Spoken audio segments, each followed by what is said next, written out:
अपने नबी का दिल छन्नी करे, नबी के दिल पे नश्तर लगाए। सोचो वो दिल, जिस दिल का ख्याल कुदरत को इतना है कि सिर्फ नजरें उठ जाए हसरत से तो अल्लाह किबला बदल दे और बता दे कि मैं बेनियाज होकर तेरी खुशी के लिए किबला बदल सकता हूं, तो वो बेनियाज होकर किबला बदल दे और हम मजबूर और गुलाम होकर अपनी जिंदगी नहीं बदल सकते, जिंदगी में तब्दीली नहीं ला सकते। हजारों की महफिलें जमा हो रही है तकरीर सुनने के लिए, जिंदगी बदलने कितने आ रहे हैं, जिंदगी तब्दील करने कितने आ रहे हैं। बस इतना ही अर्ज करना चाहता हूं, यही तो हमारा रोना है कि हम सबके दिल का ख्याल करते हैं। दुकान बंद करके शादी में क्यों जा रहे हो पता है? यार दोस्त के बेटे की शादी है, मेरा यार नाराज ना हो जाए। समधी के घर दुकान बंद करके मैयत में इसलिए जा रहे हो, यार मेरे समधी के बाप की मैयत है, कहीं वो नाराज ना हो जाए। समधी की खुशी के लिए दुकान बंद हो सकती है, दोस्त की खुशी के लिए दुकान बंद हो सकती है, रसूलुल्लाह की खुशी के लिए क्या नमाज के वक्त तो दुकान बंद नहीं हो सकती?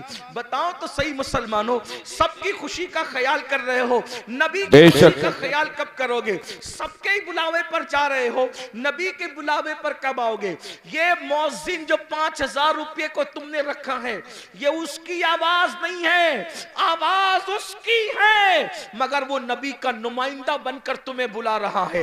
हय्या अलस सलाह, आओ नमाज के लिए। उस आवाज को मामूली मत समझना, इसलिए कि वो रसूलुल्लाह का मुकर्रर करदा नुमाइंदा है जो 5 वक्त बुला रहा है। वरना अजान का मकसद तो सिर्फ इतना ही है, हय्या अलस सलाह, बस हय्या अलस सलाह के अलावा अजान का मकसद क्या है? मगर अजान शुरू कहां से होती है? अल्लाहु अकबर, अल्लाहु अकबर, यानी नमाज के लिए बुलाने वाला शुरू कर रहा है। मुझे जिसने खड़ा किया है, जिसका मैं नुमाइंदा बन करके तुम्हें बुला रहा हूं, वो कोई मामूली हस्ती नहीं। अल्लाहु अकबर, अल्लाहु अकबर, अल्लाह सबसे बड़ा है, अल्लाह सबसे बड़ा है। ज़हन में सवाल आता है, जब अल्लाह सबसे बड़ा है तो वो है कैसा? अशहदु अल्ला इलाहा इल्लल्लाह, अल्लाह के सिवा कोई माबूद नहीं है। उसकी निशानी क्या है? अशहदु अन्ना मुहम्मदुर रसूलुल्लाह, मोहम्मद अल्लाह के रसूल सबसे बड़ी निशानी है। बोलना क्या चाहता है? हय्या अलस सलाह, आओ नमाज की तरफ। नमाज की तरफ आऊंगा तो क्या मिलेगा? हय्या अलल फलाह, नमाज के लिए आना तेरा काम है, कामयाबी अता करना उसके करम पर। बेशक नारे तकबीर, नारे रिसालत, मसलके आला हजरत औलादे रसूल हजरत सैयद अमीरुल कादरी साहिब क़िबला।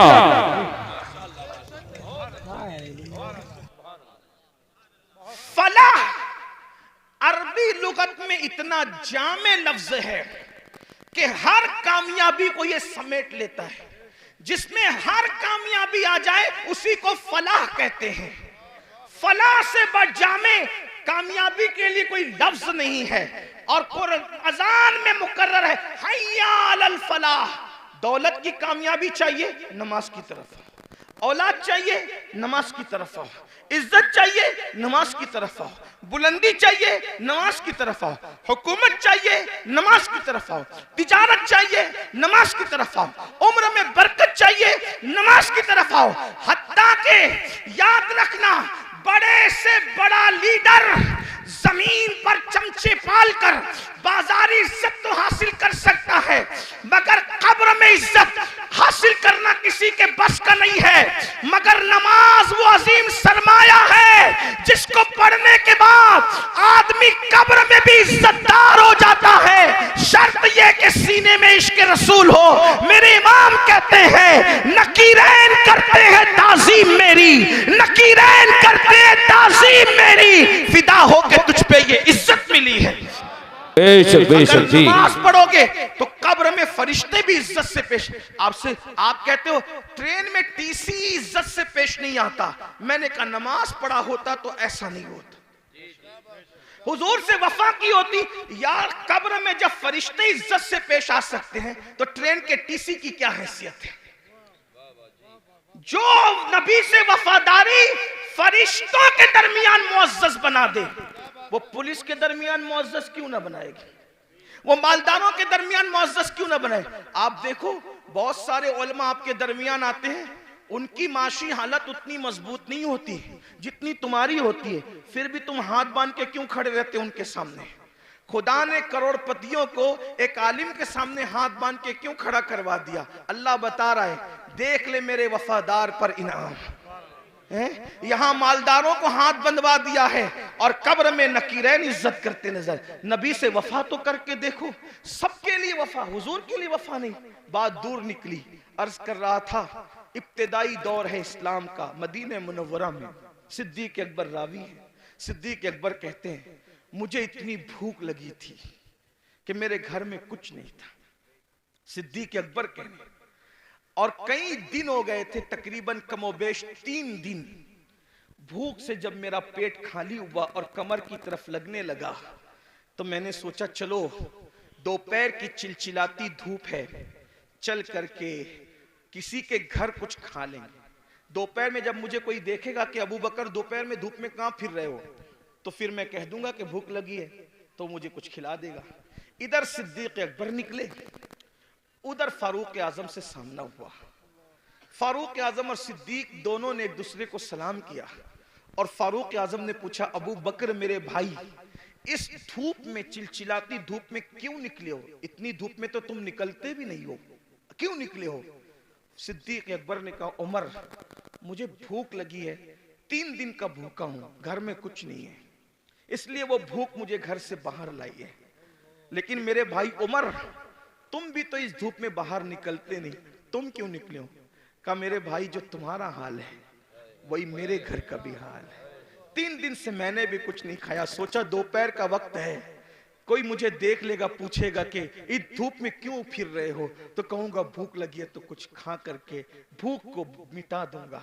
अभी दोनों में ये गुफ्तगू हो रही थी कि आमिना के लाल काशान अक़दस से मुकम्मल शान शौकत के साथ बाहर निकले, जिनकी शान मेरे इमाम यूं कहते हैं, आसमां खान, जमी खान, जमाना मेहमान, साहिबे खाना लक़ब किसका है, तेरा तेरा कौन देता है देने को मुंह चाहिए, देने वाला है सच्चा हमारा नबी। बेशक सरकार को आते देखा, आका ने दोनों को सलाम किया।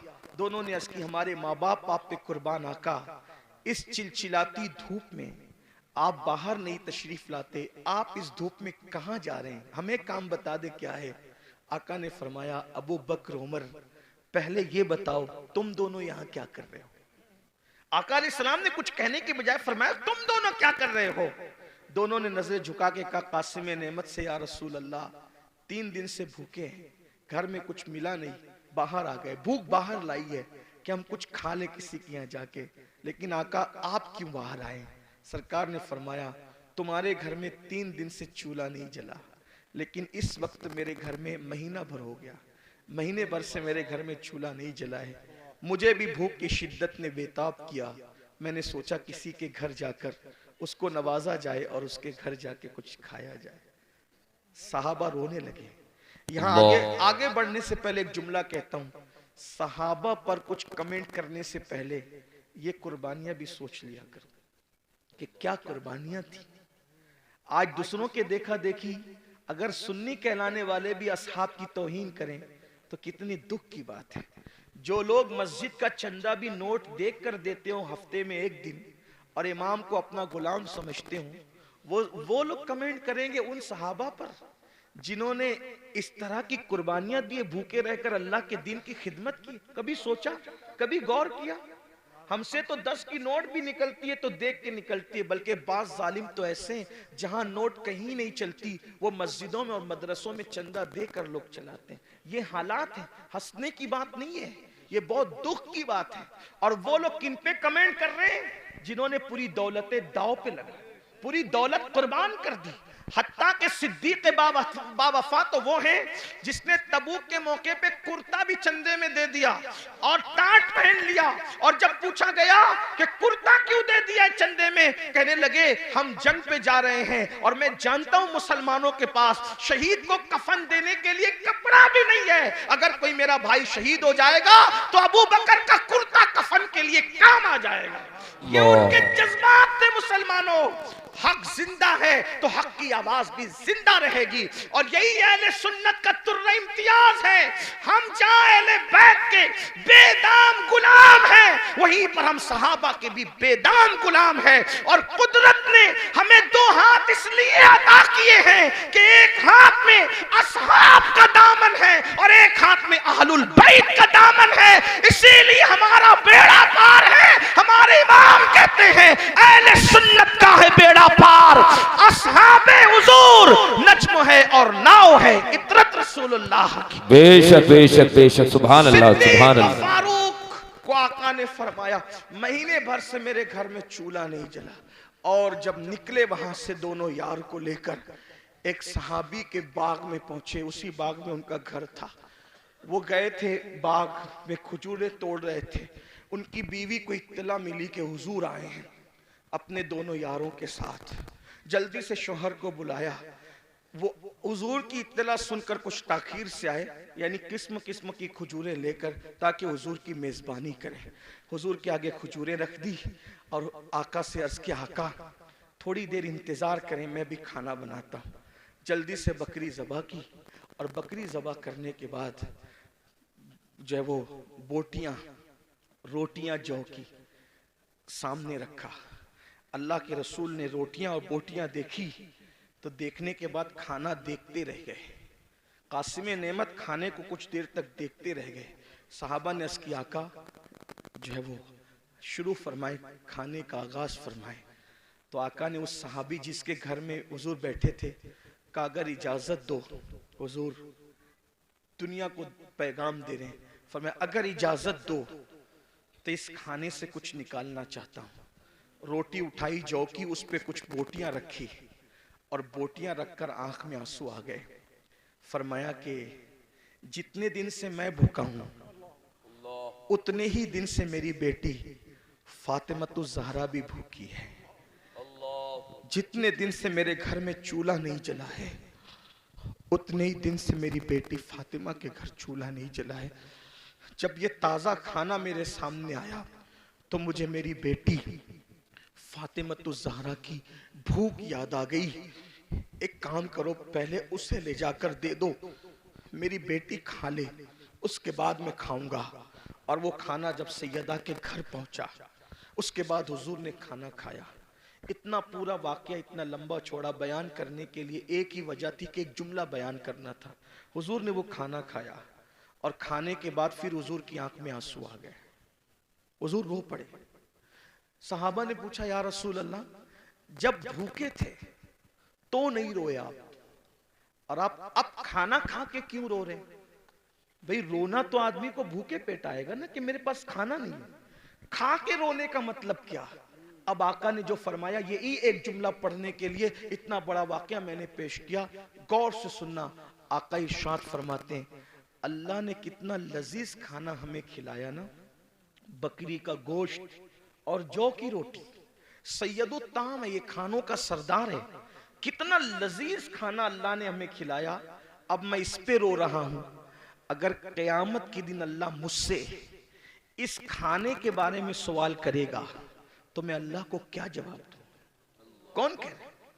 एक महीने तक जिसके घर में चूल्हा नहीं जला, जो वजह तखलीक कायनात है, जो नबियों का सरदार है, जिसके लिए नेमतें पैदा की गई, जिसके लिए दुनिया बनाई गई, जिसके लिए किबला बदल दिया गया, जिसके इशारे अब्रू पे चांद टुकड़े कर दिया गया, जिसके इशारे से सूरज पलटा दिया गया, उस रसूल को उम्मत को तालीम देते हुए ये एहसास है कि मैंने एक दिन आज एक महीना चूल्हा बंद रखने के बाद आज बकरी का गोश्त और रोटी खाया है।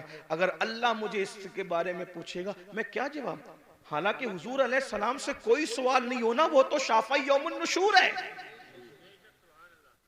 उन्हीं के इशारों पर लोग बख्शे जाएंगे। मेरे इमाम कहते हैं एक मैं क्या, मेरे इसिया की हकीकत कितनी, मुझसे 100 लाख तो काफी है। इशारा तेरा बेशक से पत्ता सा उड़ा जाता है, पल्ला हल्का सही भारी है, भरोसा तेरा बेशक। जिंदाबाद जिंदाबाद। रसूल अलैहिस्सलाम को को ये एहसास तालीम उम्मत के लिए बेचैन कर रहा है। अल्लाह मुझसे पूछेगा तो मैं क्या जवाब दूंगा? बताओ मेरे भाइयों, एक दिन में 2-2 मरतबा कपड़े बदलते हो, 3-3 मरतबा पेट भर के खाते। मैं मना नहीं कर रहा हूँ, खाने के लिए मना नहीं कर रहा हूँ, कपड़े पहनने के लिए भी मना नहीं कर रहा हूँ, लेकिन इतना जरूर कहना चाहता हूँ, जिस खाने के रंग में डूबकर रज़्ज़ाक़ को भूल गए हो, जिन कपड़ों के गुरूर में अल्लाह को भूल गए हो, वो हमसे पूछेगा और वो हमसे सवाल करेगा। कभी सोचा एक हफ्ते का हिसाब अगर अपना पीर ले ले तो हम हफ्ते भर का हिसाब पीर को नहीं दे सकते। जब अल्लाह पूरी जिंदगी का हिसाब हमसे लेगा तो अल्लाह को क्या जवाब देंगे? जो कुछ कर रहे हो फरिश्ते लिख रहे हैं, जो कुछ बोल रहे हो फरिश्ते लिख रहे हैं, और ये सारा नामे अमाल जमा हो रहा है, और ये सारा नामे अमाल क़यामत के दिन हमारे हाथ में दिया जाएगा। और अल्लाह फरमाएगा इक़रा किताबक, पढ़ अपना नामे अमाल। जो लोग रातों को जिना की फिल्में देखते हैं, थोड़ी देर के लिए वो तसव्वुर करें कि अल्लाह का सामना होगा जैसा कि उसकी शान है। ये पढ़ सकोगे कि मैंने फलां तारीख को फलां रात 3 घंटे तक जिना की फिल्म देखी थी खुदा के सामने? वो तो आमने सामने से पाक है, लेकिन सिर्फ उसकी जैसी शान है, खुदा का सामना है। ये पढ़ सकोगे कि मैंने लड़कों के साथ बदफेलियां की थी? सोचो, तवज्जो करो। हदीस पाक तो यह है, लड़कों के साथ बदफेली करने वाला कहीं भी मरे। अल्लाह ने कुछ फरिश्ते ऐसे पैदा किए जिनकी चोंच है परिंदों की तरह, कहीं भी मरता है उसको उठाते हैं और उठाकर वहां ले जाकर फेंक देते हैं जहां कौमे लूत पर अजाब आया था। ये गंदी फिल्में यही तरफ आपको ले जा रही है, गंदी फिल्में आपको यही गंदगी की तरफ ले जा रही है। आपको एहसास नहीं है, आप तो सोचो रात है, कौन देख रहा है, अकेला हूं, कौन देख रहा है? अल्लाह इरशाद फरमाता है, हुआ माकुम ऐनमा कुंतुम, तू जहां कहीं है अल्लाह तेरे साथ है। और कितना साथ है? तो कहता है नहनु अक़रबु इलैहि मिन हब्लिल वरीद, अल्लाह तेरी शेरक से ज्यादा करीब है। और एक मकाम पे फरमाता है इन्नल्लाह काना अलैकुम रकीबा, अल्लाह तुम पर कड़ी निगरानी फरमा रहा है। मुसलमानों जरा सोचो, हलाल ग़िज़ा सैयदुल आलमीन वजह तखलीक़ कायनात खा ले तो रोए, इसके बारे में मैं अल्लाह को जवाब क्या दूंगा? हम तो गुनाह कर रहे हैं और हमें एहसास ही नहीं। अल्लाह को हिसाब भी देना है, अल्लाह को जवाब भी देना है। इमाम अहले सुन्नत आला हजरत जैसी शख्सियत कहती है, करीम अपने करम का सदका लई में बेकद्र को न शर्मा, तू और रजा से हिसाब लेना, रजा भी कोई हिसाब में है। अंदाजा तो फरमाए मुसलमानों, हम अपने आप को धोखा दे रहे हैं, हम अपने आप को तबाह कर रहे हैं, हम अपने आप को बर्बाद कर रहे हैं।